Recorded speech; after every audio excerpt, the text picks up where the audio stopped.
오늘 말씀의 제목을 왕의 귀환이라 했습니다. 많이 듣는 말이죠, 요즘. 영어 제목으로는 Soul Solution, 단 하나의 해결책이라는 제목으로 하나님의 말씀을 증거하겠습니다. 공중전화가 20원 할 때가 있었어요.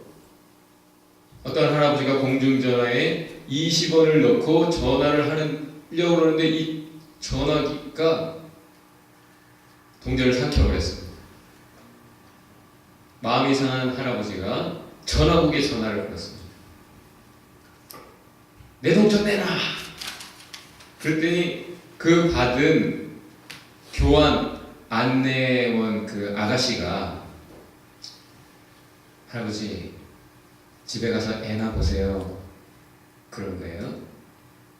할아버지가 잔뜩 화가 나가지고 소송을 걸었습니다. 결국 여차저차해서 할아버지가 승소했어요. 그래서 전화국은 모든 소송비까지 해가지고 1,000만원 플러스 20원. 당시 큰 돈인데 20원만 내도 될 20원짜리를 1,020원으로 그렇게 배상하게 되었습니다. 알고 보니까 성난 할아버지는 전직 변호사였습니다. 마침 안 좋은 일이 있어서 누군가에게 전화를 하려고 했는데 동전을 삼키니까 화가 나서 전화한 거였어요. 마침 전화 교환원도 뭔가 안 좋은 일이 있었나 보죠.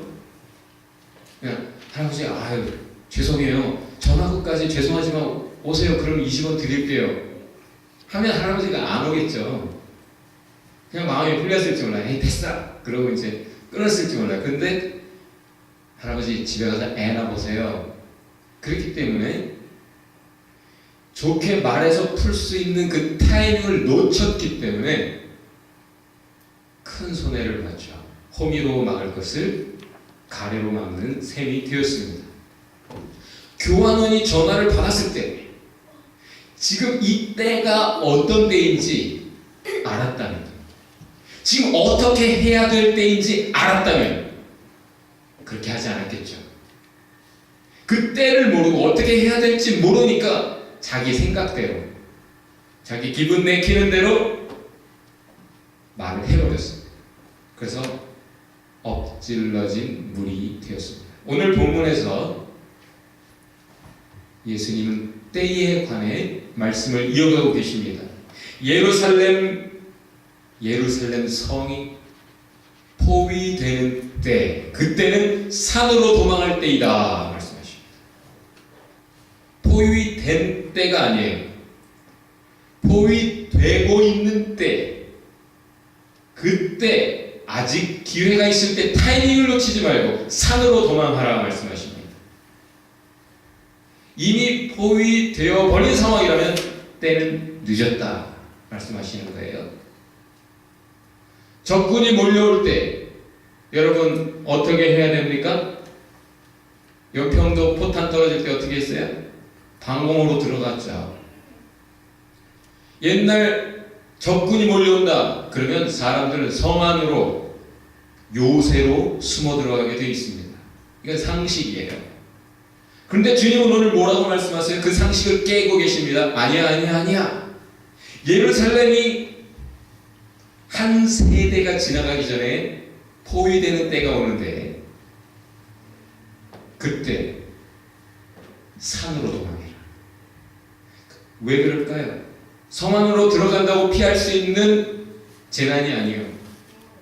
성 안에서 아무리 목숨 걸고 싸워도 버틸 수 없는, 당해낼 수 없는 환란의 때가 될 것이기 때문에 오히려 성 안에 있던 사람들도 성을 떠날 때다. 그 때에 관해서 말씀하시는 겁니다. 무서운 때. 잠언에 보면 반복해서 이런 구절이 나오죠. 슬기로운 사람은 재앙을 보면 숨어 피한다.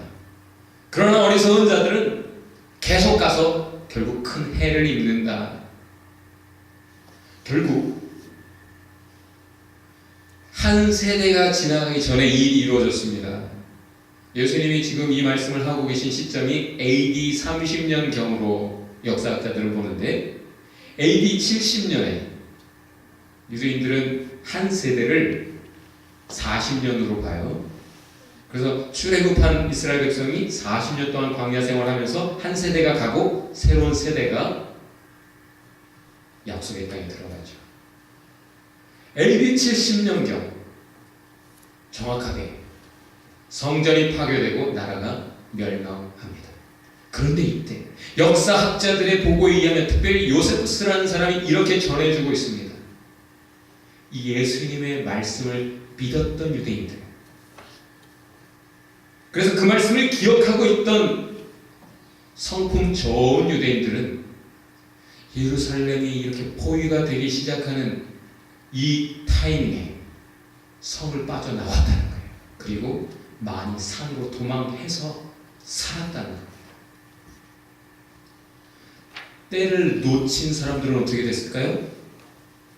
희망이 없어요. 예수님 오늘 말씀하시는 겁니다. 이미 포위되어 버린 상황이라면 늦었다. 그들은 죽거나 가족이 죽는 것을 보고 포로로 잡혀가거나 그 둘 중에 하나의 운명이 됩니다. 때늦은 도피자들, 그때 예수님이 그렇게 말씀하셨는데 나갔어야 되는데 아직 못 나가고 포위가 돼버린 상황, 지금이라도 나가자 하고 나가려고 하는 사람들이 있었어요. 성 안에서는 셀롯이라고 하는 열심당원들이 있었습니다. 그들은 지금 나가는 사람들은 배신자다 해가지고 못 나가게 나가려고 하는 낌새가 보이면 그들을 죽여버리는 그런 사람들이 있었는데, 열혈남아들, 그들의 눈을 피해서 간신히 성을 빠져나온 사람들이 또한 있었는데 그들은 어떻게 됐을까요?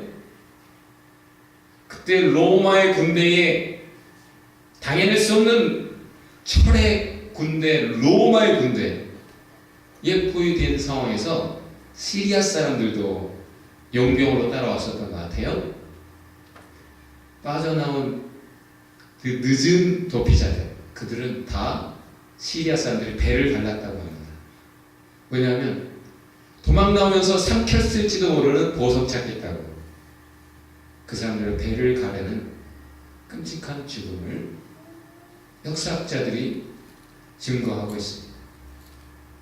오늘 본문 20절에서 24절까지는 그렇게 진노의 때, 두려운 날이 임하는 그때는 산으로 도망할 때다 라고 말씀하십니다. 인간적인 상식으로는 성으로 돌아갈 아니야, 산으로 도망할 때다, 그렇게 경고하고 계십니다. 그리고 25절부터 28절까지 말씀, 이어지는 말씀에서는 그러나 그 뒤에 격변의 때가 오는데 그때는 너희가 고개를 들 때다 라고 말씀하십니다. 많은 어려움의 때가 지나가고 있어요. 로마의 성이 무너지고 예루살렘 성전도 무너지고 나라가 망했습니다. 사람들이 뭘 기대할까요? 구원의 날. 로마에 항거하는 반란이 있을 때마다 드디어 구원의 날이 올려나 보다, 해방의 날이 가깝다 라고 믿었어요.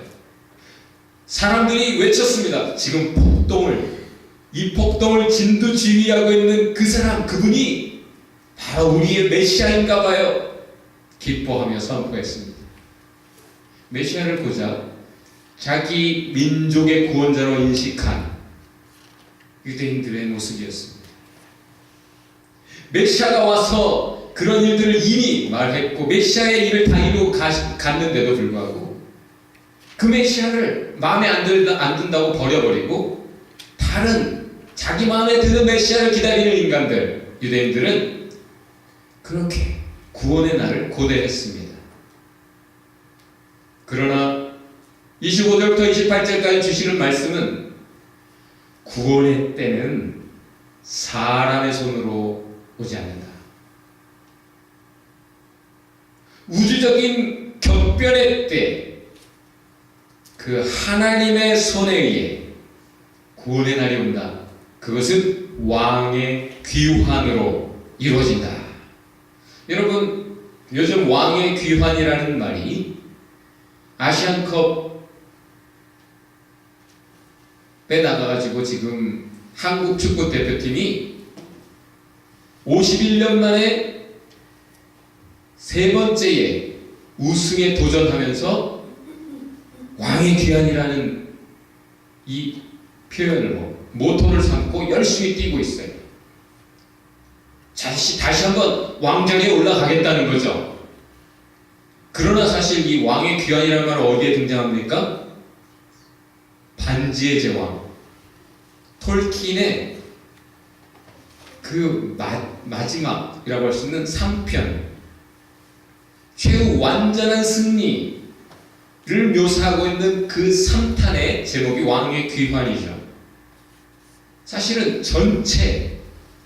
반지의 제왕 전체의 제목이라고 할 수도 있는 이 왕의 귀환은 바로 메시아의 오시는 것을, 그래서 최후 선이 승리한다는 것을 암시하고 있습니다.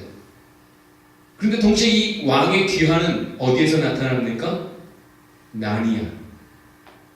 톨킨의 친구였던 C.S. 루이스의 그 나니아 연대기 1, 2, 3탄, 거기 등장하는 사자가 바로 아슬란 더 킹, 죽었다가 사는 예수를 상징하죠. 항상 해결은 아슬란이 와서 하잖아요. 바로 그렇게 왕의 귀환은 예수를 상징합니다. 성경 읽는 사람들이 그렇게 작품을 쓴 거예요. 성경의 메시지를 가지고 그렇게 표현을 한 겁니다. 예수님이 옛날에 왕이셨지만 오셨을 때는 조용히 아기 예수로 비밀리에 오셨죠. 그러나 다시 왕이 오실 때, 왕의 귀환이 있을 때는 그때와 달라 온 천지를 진동하며 천군 천사의 나팔소리와 함께 지금의 천지는 다 사라지고 새하늘 새 땅을 준비하신 후에 온 세상이 다 알도록 오신다.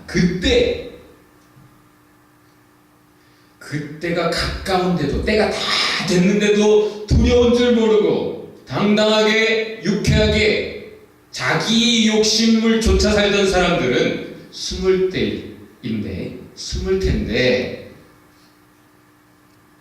천지가 진동하고 우주의 지각 변동이 있는 그 격변의 때에, 인류 세상 역사의 끝, 그 두려운 때에, 그때 크리스찬들, 진정한 믿음의 사람들은 주님 오실 날을 기대하며 경건하게 거룩하게 예배하며 살던 자들은 고개 들고 기뻐할 것이다.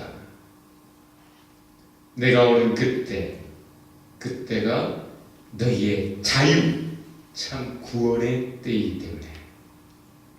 오늘 말씀은 그렇게 예수님께서 우리에게 전해주십니다. 세 가지 포인트. 첫 번째, 때를 살피라는 거예요. 두 번째, 때를 놓치지 말라는 겁니다. 아직 포위되기 전에 해야 된다는 얘기죠. 그 타이밍을 놓치고 포위되버리면 끝이에요. 때를 놓치지 말고. 세 번째, 희망을 붙잡으라는 겁니다. 위기에 강한 사람은 크리스찬이에요. 불신자들은요, 때를 몰라요. 어찌해야 될지 모르기 때문에 자기 생각대로, 자기 기분대로 일을 저지르고 물을 엎지르며 살아갑니다. 그러나 진정한 그리스도인들은 때를 알아요. 어떻게 알죠? 말씀이 주어졌잖아요. 하나님의 말씀을 알기에, 때를 살펴 알아서 어찌해야 될지 알기에 모두가 방황하는 그때 차분합니다. 어둠 속에 빛이. 여러분 크리스찬인데 아직 잘 모르겠어요? 그러면 더 하나님께 나아갈 때인 줄 아시기 바랍니다. 더욱 말씀과 기도에 힘써야 될 때인 줄 아시기 바랍니다. 여러분, 망국병이라 나라를 망치는 병에 대해서 말들을 합니다. 우리 한국으로는 부패한 관리들, 부동산 투기가 나라를 망친다, 또 빨리빨리병, 또 당리당략에 따라 당파 싸움하는 것 등등 그것이 나를 망친다라고 말하잖아요. 망국병이라 표현합니다. 그러나 진정한 망국병, 그것은 죄입니다. 메시아가 오셔서 지적하는데도 그것을 인정하지 않고 고백하지 않고 회개하지 않아 심판까지 가공하는 죄. 하나님의 말씀이 주어지지만 그 말씀을 버려버리고 내 생각대로, 내 기분대로, 내 방법대로 말씀을 무시하고 말씀 버리고 살아가는 죄 때문에 결국 망하는 것이죠. 하나님의 방법은 무엇입니까? 말씀 따라 산으로 가는 거예요. 내 상식을 깨고 말씀 따라 사는 겁니다. 내 기분 넘어서서 말씀대로 사는 겁니다. 그러할 때 왕께서 오십니다. 너희가 나를 사랑하면 내가 또 내 아버지가 너희에게 가리라. 그리고 너희와 함께 하리라. 나를 사랑하는 자는 나의 말을 지킬 것이라. 그렇게 말씀하셨어요. 예수님이. 말씀을 지키는 자와 함께 하십니다. 말씀을 지키는 자에게 주님이 더 오십니다. 왕의 귀환이 지금 이루어지면 괜찮아요. 근데 왕 없이 살다가 주님 오시는 그때가 되면 숨어야 됩니다. 심판의 때입니다. 여러분, 격변이 우리의 인생에 있습니다. 과거에 돌이킬 수 없는 그 실수, 엎질러진 물 때문에 피할 수 없는 현실을 살고 있을지 몰라요. 우리는 후회하며 아쉬워하며 그렇게 그 안타까운 현실 속에서 스트롤링 하면서 막 싫어하면서 그래도 새하늘 새 땅 희망을 향해 뭔가 좋은 것을 꿈꾸며 그렇게 애쓰고 있는지 모릅니다. 여러분, 지금이 뭐 할 때입니까? 지금이 바로 그 격변 속에서 격변해야 되는 때입니다. 격변. 지금 내가 가지고 있던 그 생각과 감정, 행동 방식, 삶의 라이프스타일, 꿈, 나의 잘못된 것이 격변하지 않으면, 다시 말해서 회개하지 않으면 두려운 격변을 경험하게 됩니다. 여러분, 하나님께서 여러분 사랑하셔서 지금 격변의 시련을 주시는지도 몰라요. 그럼 그 격변 속에서 우리는 진정 격변해야 되는데, 격변하라고 주시는 격변 속에서 격변을 하지 않으면 격변을 경험한다는 거예요. 그 격변은 회개와 구원입니다. 진정 우리가 경험해야 되는 그 격변은 회개와 구원의 격변, 하나님께서 새롭게 하시는 격변, 그것이 구원입니다. 사람이 노력해서 어떻게 상황이 바뀌었다, 구원 안 돼요.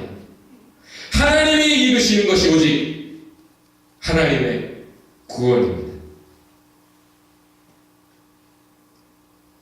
여러분, 누군가 지금 삶의 시련, 격변을 경험하고 있습니까? 할렐루야, 하나님이 사랑하시니까. 격변 속에서 말씀과 기도로 주님께 나아가십시오. 격변 속에서 깨닫고 더 큰 희망으로 나아가시는 저와 여러분 되시기를 주의 이름으로 축원합니다. 오직 하나님의 방법으로 구원을 얻습니다.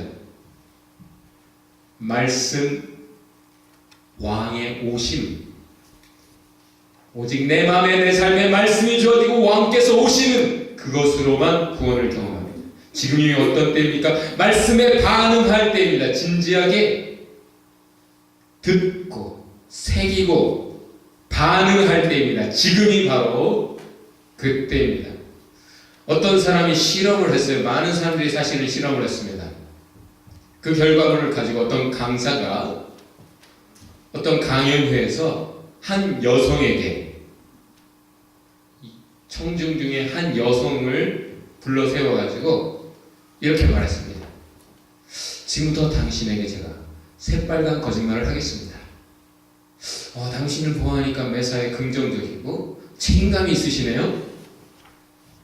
리더십이 훌륭하실 것 같아요.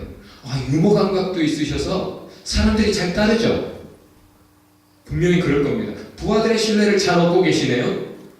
패션 감각도 훌륭하시고 몸매도 참 얼짱의 몸짱이시네요. 그런 다음에 연사가 여성에게 질문했습니다. 자, 느낌이 어떠세요? 그러니까 예, 기분이 좋습니다. 사실 연사가 제일 처음에 뭐라고 했죠? 새빨간 거짓말을 하겠다고 했죠. 그런데도 그 말을 들었음에도 불구하고 그 뒤에 이어지는 말들 속에서 사람은 그냥 기분이 좋아버렸어요. 그렇게 사람은 어리석습니다. 그것이 과학자들이 밝혀낸 사실이에요. 우리의 뇌가 어리석다는 거예요. 지금이 어떤 때입니까? 우리의 어리석음을 깨닫고 나의 격변, 내가 새로워지는 것, 하나님이 새롭게 하시는 것을 경험할 때란 말이죠. 믿는 사람들조차도 하나님은 필요 없고 내게 도움이 되는 거라면 기독교 오케이. 내게 도움 주는 말씀들이 성경에 있으니까 오케이, 성경 읽어. 하나님까지는 뭐 그렇게까지는 뭐 필요 없고. 사람들 기본 마음에 누구든 좋다는 거예요. 내게 도움되는 사람이라면 괜찮다는 거예요.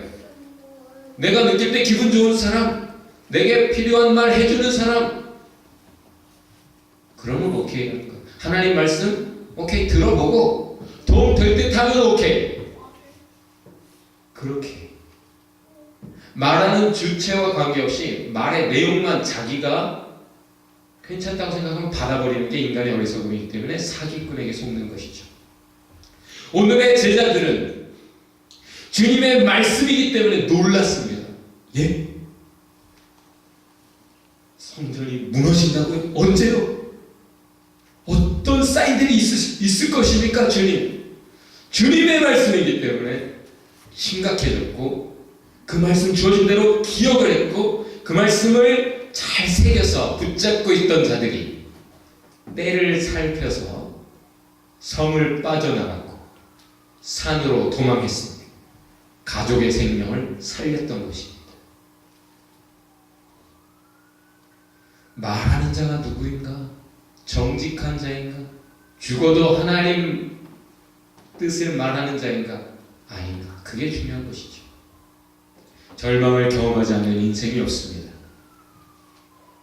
예수님이 십자가에 달리셨을 때 제자들로서는 절망이었어요. 끝이다. 스승, 메시아의 죽음, 예수의 죽음, 끝났다 이제.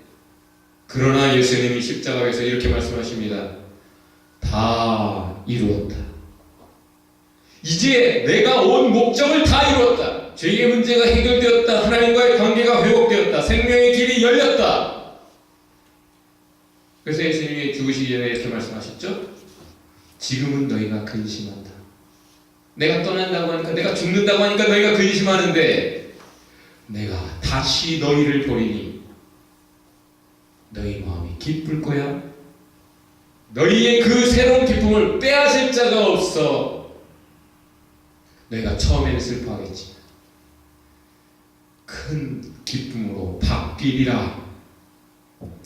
십자가의 의미를 깨달을 때 너희는 참 기쁨을 알게 될 거야. 오늘 말씀의 포인트 무엇이었습니까? 첫 번째, 큰 소리로 해봅시다. 뭐죠? 때를 살피라. 두 번째, 때를 놓치지 마라. 세 번째, 희망을 붙잡라. 우리 옆에 분 손을 잡고 이렇게 격려합시다. 격변을 경험하십니까? 지금이 격변의 때입니다. 격변합시다. 우리 같이 기도합시다. 옆에 사람 손을 잡고 기도합시다. 주님, 우리에게 말씀하여 주시니 감사합니다. 말씀으로 새기고 때를 분별하게 하옵소서. 때를 놓치는 어리석음이 없게 하옵소서. 위기에 강한 믿음의 사람 되게 하옵소서. 때가 다 되기 전에 진리로 생명들을 살리게 하옵소서. 우리 같이 기도하겠습니다.